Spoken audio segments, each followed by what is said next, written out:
aastat oleme nüüd siin ja eelmised 2 mängisin ise ka. See aasta olen hüppeliigest vigastused olen väljas. Esimene aasta jäime 4. Eelmine aasta olime 12. ja see aasta vaatame, veel parem. Easy to deny it, no matter how we try it. And now it's slipping away.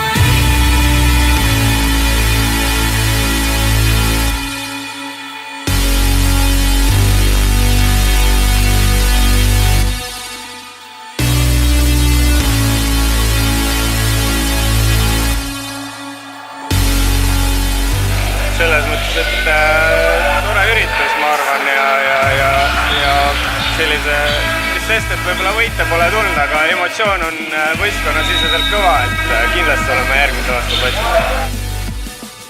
Eelmine aasta osalesime Riigikantselei võistkonnaga ja ma olen ka varasemalt osalenud teistes võistkondades.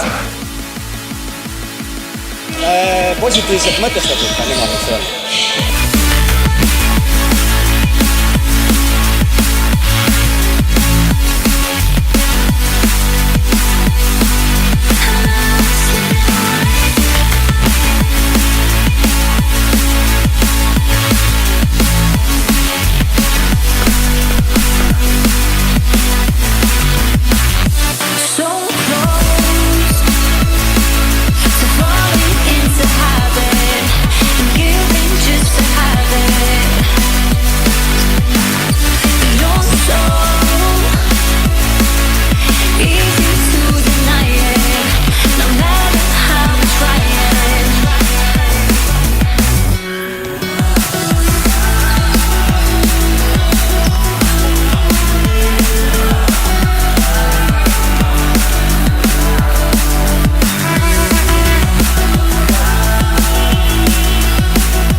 Into high.